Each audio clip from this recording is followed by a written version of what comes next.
Sir sir Pratap TV మీరేమో Congress government ఉంటుందంటారు. రేవంత్ రెడ్డి ఏమో నన్ను కుర్చీ నుంచి దించేసి కుట్ర జరుగుతుంది అంటున్నారు. కేసీఆర్ ఏమో ఈ గవర్నమెంట్ 3 రోజులు 4 రోజులు అని ఆయన అంటున్నాడు.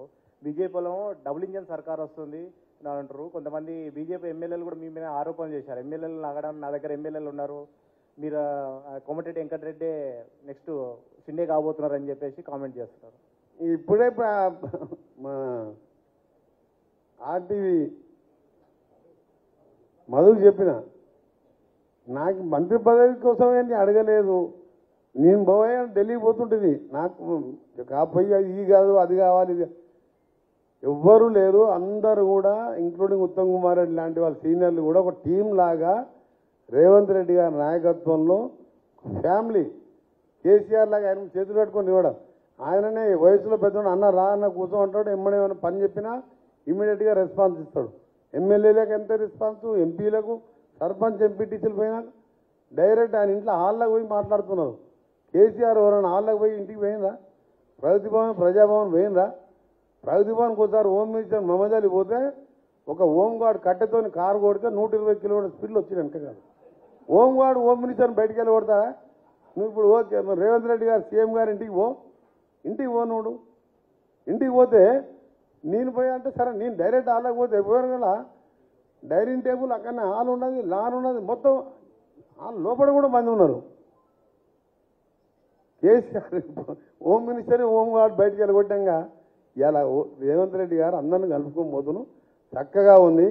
ఏకనాథ్ షిండేలు నా దగ్గర ఎమ్మెల్యేలు నా దగ్గరికి ఈ కట్టపట్టుకొని తిరిగే ముసలాయన అంటుండే ఈ మధ్యలో నా దగ్గరికి 25 మంది వచ్చారు. ఇప్పుడే కాదు కొన్ని రోజులు ఆగని చెప్పింది నన్ను ఈయన దగ్గరికి. ఈయన కట్టపట్టుకొని నడవనే వస్తలేదు, ఈడ ఉన్న అసెంబ్లీకి రాలేదు. ఆయన దగ్గర 25 మంది వస్తే ఇప్పుడే ఆగండి. అందుకనే 4 ఇళ్ళకి వద్దురా బాబు అంటే వచ్చిండ్రు వాళ్ళు. మా దగ్గరకు 4 వచ్చారు. ఆయనకంటే 25 మంది ఒక లీడర్ వచ్చి అప్రోచ్ అయ్యిండు. 25 మంది రెడీగా ఉన్నారంటే ఇప్పుడే కాదు కొన్ని రోజులు ఆగు అని చెప్పినా అని చెప్పి అంటుండి. ముఖ్యమంత్రి 10 ఏళ్ళు ఉన్నారు కట్టబడి తిరిగే మనిషి 25 మంది పేర్లు చెప్తారా?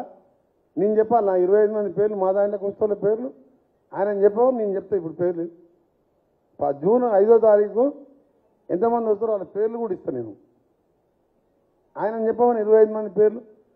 కాంగ్రెస్ పార్టీ వాళ్ళు 10 ఏళ్ళు రాక్షస పాలనతో కొట్లాడి గెలిచి వచ్చిన వాళ్ళు. నువ్వు ఒక్కొక్కరికి 1,00,000 కోట్లు ఇచ్చిన ఒక ఎమ్మెల్యే కాదు ఒక కార్యకర్త పోడు. అందులో 70% మంది కార్యకర్తలు కూడా మా పార్టీలోకి వచ్చాను. ఆ దుకాణం ఖాళీ అయింది. మా దాంట్లోకి ఎంతమంది వచ్చినా మేము అభివృద్ధి వస్తే పని చేసుకొని పోండి. టీఆర్ఎస్ లాగా పార్టీలో జాయిన్ అయితేనే పని చేస్తాం అట్లా అంటలేము మేము. మాకు అవసరం లేదు. మా మిత్రపక్షం కలిసి 65 మంది ఉన్నాం. ముగ్గురు స్వచ్ఛందంగా వచ్చిన నాగేందరు, వెంకట్రావు, కడియన్సీఆర్ గారు. మేమేమో రమ్మని చెప్పలే. మన బీఫామ్ ఇచ్చిన ఎంపీగా పోటీ చేస్తూ నామినేషన్ కూడా 6 నన్ను నా దగ్గర కూడా వచ్చిపోయాను. విత్డ్రా చేసుకుంటాం, మీకు సపోర్ట్ చేస్తాం, భవిష్యత్తులో మాకు పార్టీ అంటే అరే విత్డ్రా అయింది మళ్ళీ విత్డ్రా చేసుకొని చేసిన మాకెందుకు పోటీలో ఉండు, డిపాజిట్ వస్తుందో రా తర్వాత సంగతి తర్వాత చూడాలే వచ్చి అని చెప్పి మేము వద్దన్నాం. కాంగ్రెస్ పార్టీ అంటే ప్రజలకు నమ్మకం ఏర్పడ్డది. 10 ఏళ్ళ రాక్షస పాలన 1,00,000 2 లక్షల కోట్లు సంపాదించుకున్న పార్టీని ఓడగొట్టిందంటే కాంగ్రెస్ పార్టీ వీర సైనికులు కాదు, రజాకారులను తరిమికొట్టిన అలాంటి ధైర్యం ఉన్న కాంగ్రెస్ పార్టీ క్యాడర్ ఉన్నది. అలాంటి ఎమ్మెల్యేలు ఉన్నారు 64 మంది. చెక్కు చెదరదు. నెక్స్ట్ డీలిమిటేషన్లో చెప్తున్నా, ఎవరైనా బీజేపీ టీఆర్ఎస్ వాళ్ళు మళ్ళీ మాట్లాడతారు మీరు వినండి. డీలిమిటేషన్లో 154 సీట్లు అవుతున్నాయి. నెక్స్ట్ ఇయరే పెరుగుతాయి. 26కు ఫైనల్ అవుతుంది, 25 ఎండింగే తెలిసిపోతుంది. హైదరాబాద్ కూడా 12 సీట్లు పెరుగుతున్నాయి. 154 సీట్లలో 125 సీట్లు వచ్చేసారి గెలుస్తాం. కాంగ్రెస్ పార్టీ తెలంగాణ ప్రజలకు తెలిసిపోయింది. ఈ మోసగాన్ని నమ్మితే కాళేశ్వరం నుంచి బతుకమ్మ బతుకమ్మ అంటే అందరూ ఏమనుకుంటారంటే దాని చుట్టూ తిరిగిండ్రు. ఆ బతుకమ్మలో పూల లోపల బాటిల్ ఉంటుందని వాళ్ళకి తెలియదు మహిళలకు. ఇప్పుడు తెలిసింది కదా మహిళలు ఉంటాయంటుంది. అంటే కోర్టులు అట్లా మాట్లాడుతుందంటే ఎంత బాధపడవు. ఎవరైనా తలకాయ నేలకేసుకొని జడ్జి పిలిచినప్పుడు బెయిల్ రిజెక్ట్ చేస్తే మళ్ళీ లోపలికి పోవాలి. పోతే గిట్ల అనుకుంటూ పోతుంది. ఏందో అది అర్థమవుతలేదు.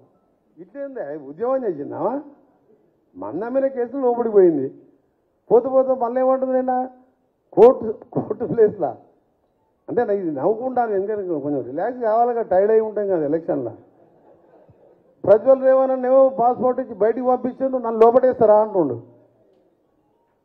ప్రజ్వల రేవణ్ అని బయట పంపిస్తారు పాస్పోర్ట్ ఇచ్చి నన్ను లోపటేస్తారా అని వాడో గలీజ్ పని చేసినావు నువ్వు తప్పు పని చేసినావు వాడెప్పటికైనా జైల్లోకి పోతాడు నువ్వు జైల్లోకి పోతావు ఆయనతో పోల్చుకుందంటే మీరు అర్థం చేసుకొని నాకు ఒకటే నవ్వు వచ్చింది రాత్రి అది అందుకనే ఆ పార్టీ అనేది లేదు అది గాలి బుడిగలాగా వచ్చింది దళిత ముఖ్యమంత్రి నా మెడ నరుక్కుంటా ఈయన 6 గ్యారెంటీలు 5 అమలు చేసినాం ఈయన 13 ఏళ్ళు తల నరుక్కుంటున్నాడు ఎప్పుడైనా దళితులు పోయి అందరు దళితుల మీద పడి తల గుంజుకొసుకుంటున్నా అడిగినాం ఏమన్నా మనం పోతే ఆయన పాపాన్ని ఆయన పోతే అనుకున్నాం మేము 3 ఎకరాల భూమి ఇస్తున్నావు ఇంటికో ఉద్యోగం అన్నావు శంకరమ్మని అమరవీల స్థూపం ఇనాగ్రేషన్ ముందు రోజు బుల్లెట్ ప్రూఫ్ కారు గన్మెన్ ఇస్తే పాపం 2014లో కొడుకుని పోగొట్టుకుంటే ఓడిపోయే సీట్ ఇచ్చిండు హుజూర్నగర్ మొన్న అమరవీల స్థూపం ముందు రోజు బుల్లెట్ ప్రూఫ్ గన్మెన్ ఇస్తాం అనుకుందంట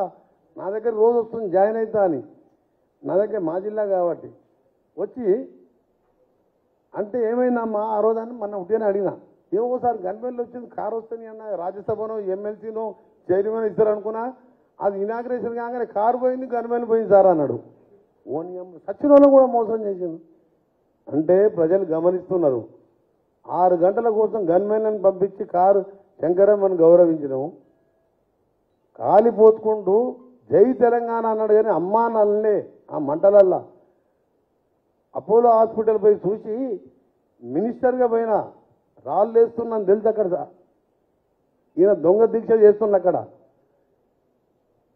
నేను భయపడలే రాళ్ళు వేస్తారని పోయి చూసినా మా నల్గొండ బిడ్డ కాలి చచ్చిపోతారంట సీరియస్ ఉందని డాక్టర్ చూస్తే ఏడుపు వచ్చింది ఇంత మానవత్వం లేకుండా 10 ఏళ్ళు రాజ్యసభ ఇస్తే సంబంధం ఏంది మా దగ్గర ఇక పేరు చెప్తే వాళ్ళు బాధపడతారు ఎవరైనా సంబంధం ఇచ్చినోనికి రాజ్యసభ ఇచ్చినారే పార్థసారథి రెడ్డి తెలంగాణ ఉద్యమానికి సంబంధం ఏంది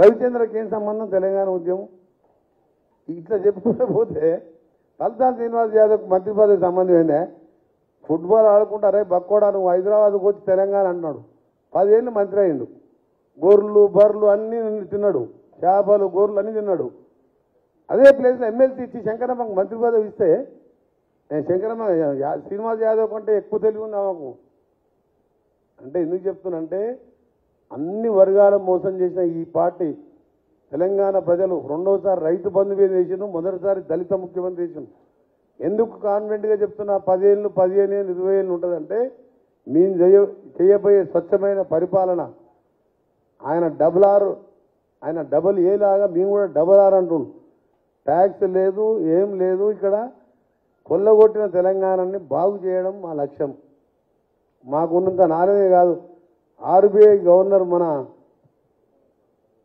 రఘురామనాథన్ పిలిపించుకొని మొత్తం అడిగితే ఆయన సింపుల్గా చెప్పిండు ఆయనతో తర్వాత ఢిల్లీలో 3 సార్లు కలిసిన ఆయనని ఢిల్లీలో కలిసి ఆయన కూడా చెప్పిండు మీరు ఏదైనా తెచ్చుకోరు మూసికి 50,000 కోట్ల లోన్ తీసుకొస్తున్నాం జైకా కానీ అన్ని బ్యాంకులని ముఖ్యమంత్రి గారు అదే పని మీద పెట్టుకున్నాడు మా హైదరాబాద్ రంగారెడ్డి నల్గొండ ప్రజలు నిజంగా కాంగ్రెస్ పార్టీ మా మూసి ఈ కంపుతోని 100 రకాల క్యాన్సర్లు రాని రోగం లేదు పొరపాటున ఏదైనా మా ఊర్లో మేము నైట్ హాల్ట్ చేస్తే పండుకోలేము స్మెల్ వచ్చేస్తే డ్రైనేజ్ స్మెల్ ఎస్టీపీలు లేవు కదా నిజాం కాలంలో కట్టిన ఎస్టీపీ ఈయన కేబుల్ బ్రిడ్జ్ కట్టిండు దాని కింద చూడండి ఎంత స్మెల్ వస్తుందో ఎస్టీపీలు లేకుండానే ఆ కంపెనీస్ అన్ని అందులోకి వదిలిపెడుతాం ఇప్పుడు మా ప్లానింగ్లో ఎస్టీపీలు కట్టి ఆ వాటర్ అంతా పైప్ లైన్ ద్వారా డైవర్ట్ చేసి ఈ మూసి మొత్తం కూడా పైకి వెళ్ళి కింది వరకు 5 టీఎంసీ సపరేట్ గోదావరి వాటర్ని వదిలిపెట్టి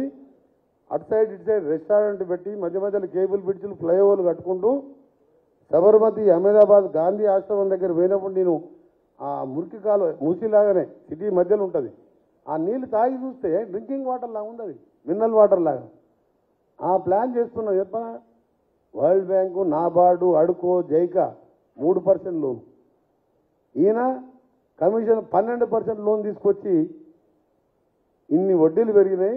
మా డెవలప్మెంట్ అనేది చేసుకుంటూ వచ్చే ఆదాయంతో ఆగస్టు 15 రోజు రుణమాఫీ చేయబోతున్నాం.